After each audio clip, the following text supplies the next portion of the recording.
नमस्कार दोस्तों। पिछले वीडियो में हम आदिकालीन संबंधी धर्माश्रित साहित्य पढ़ चुके हैं, जिसमें हमने जैन साहित्य, नाथ साहित्य और सिद्ध साहित्य के बारे में पढ़ा था। उसके बाद हमने शुरू किया था रासो साहित्य। रासो साहित्य पर भी एक वीडियो हम बना चुके हैं और अब जो वीडियो है इसमें हम अपने रासो साहित्य को पूरा कर लेंगे। उन सभी वीडियोज़ के लिंक हम आपको कमेंट बॉक्स में दे देंगे। अगर आपने वहाँ अब तक नहीं देखा है तो उसे देख लीजिएगा। उसको देखने के बाद ही आपको ये सब समझ में आएगा। दोस्तों, वीडियो के साथ साथ अपने नोट्स ज़रूर बनाते रहिएगा, क्योंकि प्रतियोगिता परीक्षाओं में इन्हीं में से नोट्स आते हैं। सबसे पहले देखिए, जो हमारी रासो साहित्य है, पृथ्वीराज रासो और विशलदेव रासो के बाद जो है वो है परमाल रासो। परमाल रासो को आलाखंड भी कहा जाता है। जगनिक जो है वो परमाल रासो के रचयिता हैं और जो इनका समय है वो है 1230 विक्रम संवत। इस ग्रंथ का जो प्रकाशन है वह 1865 ईस्वी में एक अंग्रेज़ ICS अधिकारी चार्ल्स इलियट ने करवाया था। ये भी पूछ लिया जा सकता है कि चार्ल्स इलियट ने परमाल रासो का प्रकाशन कब करवाया था, तो वो समय क्या था, 1865 ईस्वी। इस ग्रंथ में कालिंजर के राजा परमाल के यहाँ महोबा नामक स्थान पर आला और उद्दल नामक दो वीर सेनानायक थे, उनकी वीरता का वर्णन है। इसका मतलब ये है कि जो कालिंजर के राजा थे उसकी सेना में जो दो वीर नायक थे, कौन कौन, आला और उद्दल, उन्हीं की वीरता का वर्णन इसमें किया गया है। यह एक गेय रचना है जिसे आषाढ़ व श्रावण मास में स्त्रियों द्वारा गाया जाता है।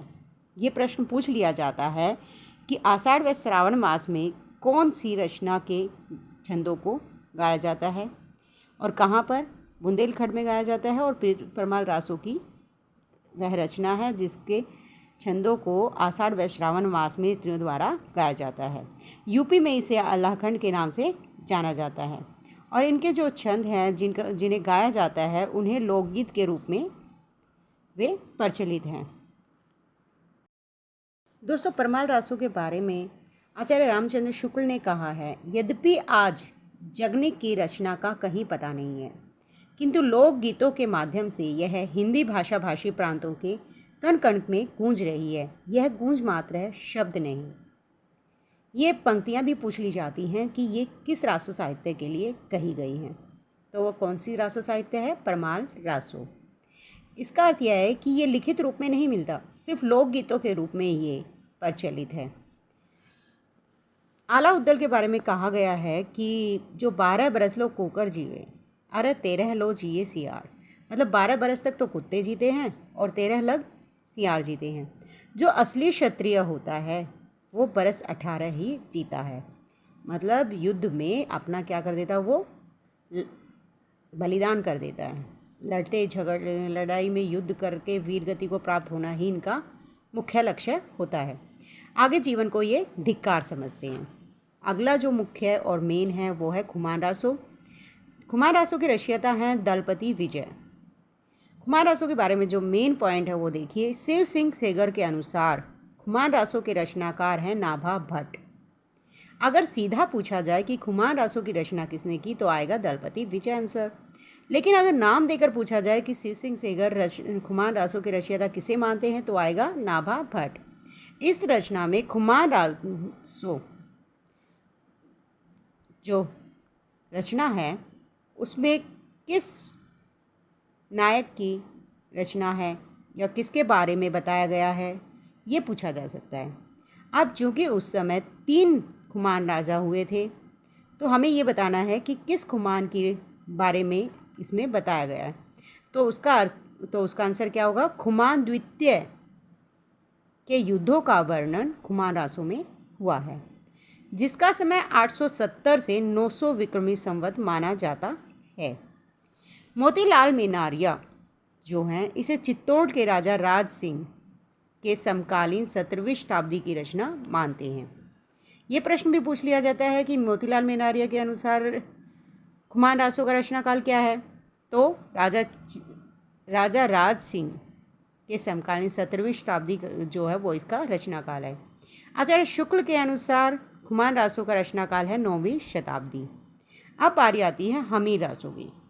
हमीर रासो की जो रचना कार हैं वो है सारंगधर। राहुल सांकृत्यायन जो है वो हमीर रासों का रचनाकार मानते हैं जजलन को। अब सीधा पूछा जाए तो सारंगधर इसके रचयिता हैं और राहुल सांकृत्यायन के अनुसार जजलन जो है वो इसके रचयिता हैं। और इसका समय क्या है? 13वीं सदी। इसमें हमीर और अलाउद्दीन खिजली के युद्धों का वर्णन है। हमीर रासों में किसका वर्णन है? हमीर और अलाउद्दीन खिजली के युद्धों का वर्णन। प्रश्न पूछ लिया जाता है कि हमीर रासों के 8 छंद कहाँ मिलते हैं हमें, तो वो 8 छंद हमें प्राकृत पैगलम में मिलते हैं। ये भी पूछ लिया जाता है कि प्राकृत पैगलम में किस रासों के 8 छंद मिलते हैं, तो हमीर रासों के। प्राकृत पैगलम क्या है? यह एक छंद शास्त्र है जिसमें आदिकालीन संस्कृति का सर्वाधिक बोध कराया जाता है। प्रश्न आ जाता है कि जो प्राकृत पैगलम है उसके संकलनकर्ता या उसके रचनाकार कौन है, तो इसका उत्तर होगा लक्ष्मीधर। हमीर रासों के संकलनकर्ता जो हैं वो लक्ष्मीधर हैं। एक प्रश्न और पूछ लिया जाता है कि हमीर जो प्राकृत पैगलम है उसमें किस किस की रचनाएं संकलित हैं, तो इसमें 4 कवियों की रचनाएं संकलित हैं। वो हैं बब्बर, जजलन, विद्याधर और सारंगधर। ये 4 नाम याद कर लीजिएगा दोस्तों और अपने नोट्स में ध्यान से लिखिएगा।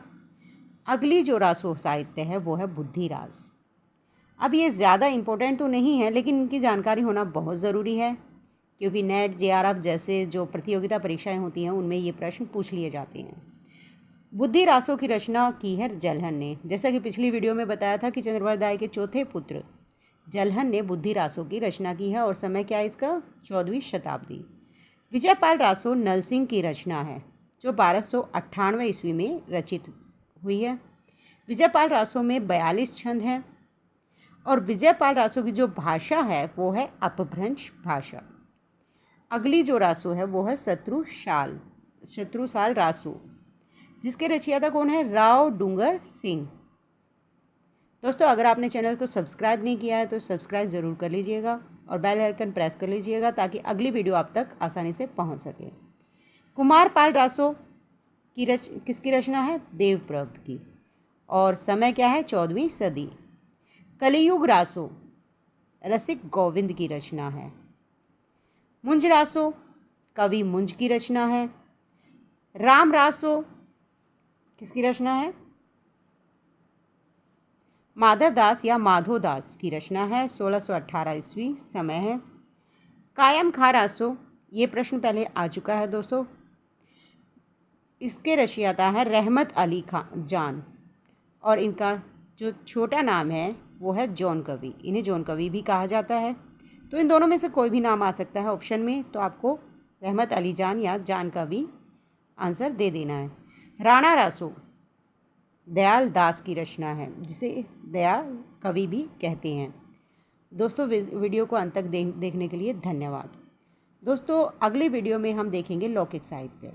जैसा कि गणपति चंद्रगुप्त ने बताया था कि जो आदिकालीन साहित्य है वो 3 भागों में है: धर्माश्रित, राज्याश्रित और लोकाश्रित। हमने धर्माश्रित और राज्याश्रित साहित्य पढ़ लिया है और अगली वीडियो में हम पढ़ेंगे लौकिक साहित्य। धन्यवाद दोस्तों, कल तक के लिए नमस्कार।